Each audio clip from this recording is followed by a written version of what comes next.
उपाध्यक्ष महोदय, मैं मानती हूँ कि बहुत से जो हमारे भाई हैं, उनकी ओर से शिकायतें आई हैं और यहाँ बातचीत चलती रहती है कि हम अपने इलाके में सफाई बंद कर देंगे।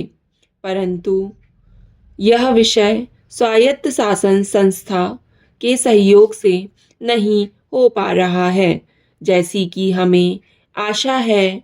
और मैं समझती हूँ कि राजनैतिक दल स्वास्थ्य के विषय में ध्यान रखते हैं, क्योंकि यह मानवता के लिए बहुत आवश्यक है और इसमें राजनीति का कोई रंग नहीं आना चाहिए, ऐसी मेरी आशा है।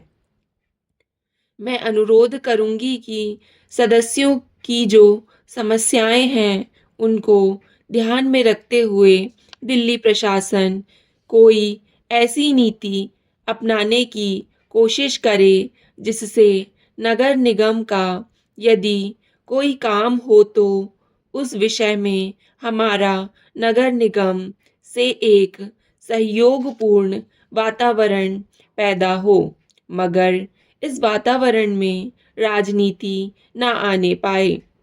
हमारे सामने एक उद्देश्य हो कि हमें जनता का काम करना है, क्योंकि जनता के लिए हम चुनकर आए हैं।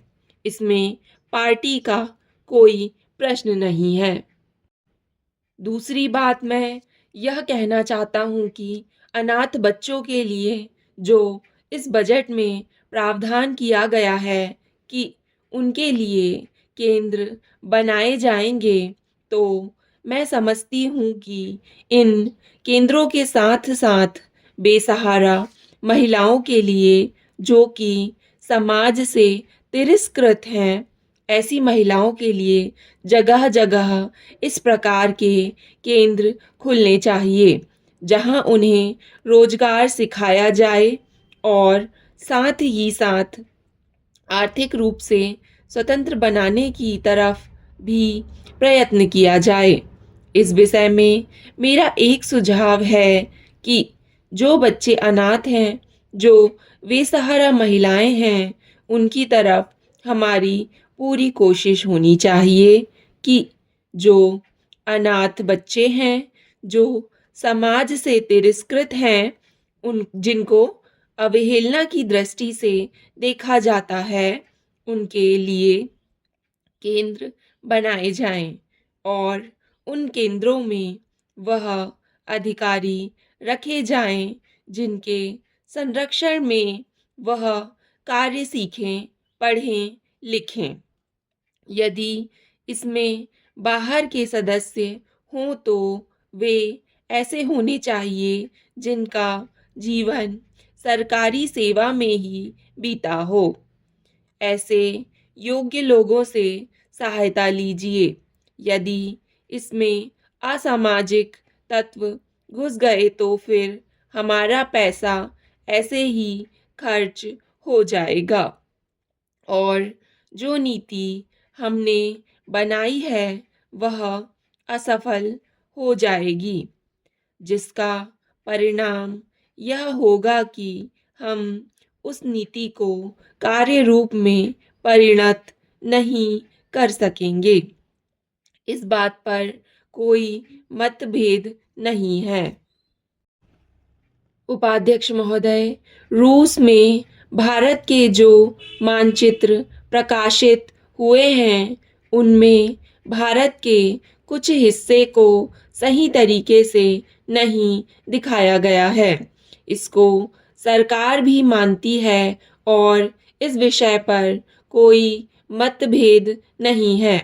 प्रश्न यह है कि अगर किसी देश ने हमारे देश का गलत मानचित्र प्रकाशित किया है, तो एक सरकार के रूप में भारत सरकार का जो कर्तव्य है, उसने उसको निभाया है या नहीं, और अगर निभाया है तो किस प्रकार से निभाया है।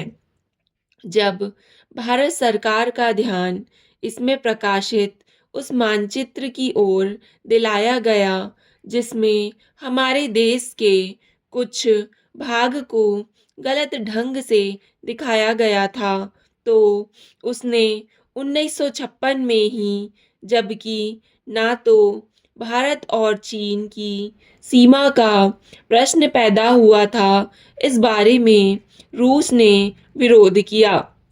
इसके बाद भारत सरकार ने लगातार 4 बार रूस सरकार से लिखित रूप से विरोध किया कि हमारे मानचित्र को ठीक से नहीं दिखाया गया है।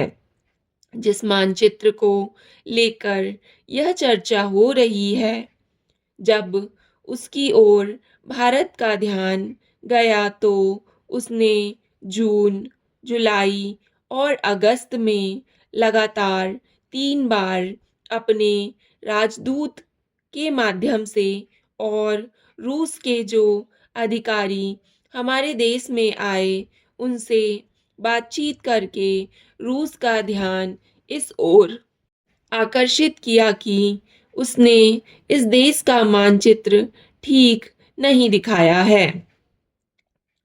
प्रश्न यह है कि जिस मानचित्र के बारे में हम चर्चा कर रहे हैं, उसके बारे में हमें चिंता होनी चाहिए या नहीं।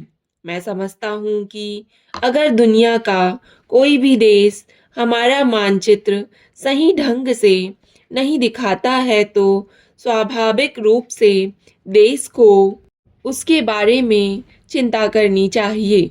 हम अपने कर्तव्य से नहीं चूक सकते हैं। लेकिन जहाँ तक इस चर्चा का संबंध है, मैं माननीय सदस्य की प्रशंसा करता अगर वह उन समस्त देशों का जिक्र करते और निंदा करते जिन्होंने हमारे मानचित्र को गलत ढंग से दिखाया है।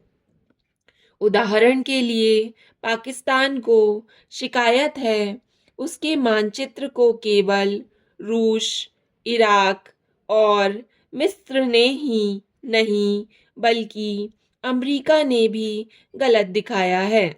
जिस कश्मीर को हम भारत माता का ताज और मुकुट कहते आए हैं, जिसे हम कहते हैं कि वह इस धरती पर हमारा स्वर्ग है, उस इलाके को बिल्कुल उनकी दया और कृपा पर छोड़ दिया गया है। यह बात उत्साहवर्धक नहीं है। महोदय, मैं दिल्ली के संबंध में भी कुछ कहना चाहता हूँ। अब दिल्ली चूंकि केंद्र शासित क्षेत्र है और दिल्ली को केंद्र शासित क्षेत्र माना गया है, तो स्वभावतः दिल्ली वालों को यह आशा थी कि केंद्र से शासित होने से यहाँ पर उन्नति होगी और यहाँ के लोगों को कुछ सुविधा मिलेगी, संतोष प्राप्त होगा। किंतु मैं यह देख रहा हूँ और लोगों में भी यह भावना बढ़ती जा रही है कि जब से यह केंद्र शासित क्षेत्र हुआ है, तब से शासन में निरंकुशता आने लगी है और लोगों की ओर ध्यान कम दिया जाने लगा है। इसलिए मैं यह कहना चाहता हूँ कि दिल्ली प्रशासन के पुनर्गठन के ऊपर पुनः जोर दिया जाना चाहिए और हो सके तो उसके लिए एक समिति बैठा दी जाए और उसके लिए सोचा जाए कि दिल्ली का प्रशासन किस तरह का होना चाहिए। मैं चाहता हूँ दिल्ली के प्रशासन के संबंध में आप विचार करें। भ्रष्टाचार के संबंध में यहाँ बहुत कुछ कहा गया है। मैं पुनः उसको दोहराना नहीं चाहता, किंतु इतना अवश्य कहना चाहता हूँ कि आज देश में जनता का जो नैतिक स्तर है, वह दिन प्रतिदिन गिरता जा रहा है। स्टॉप।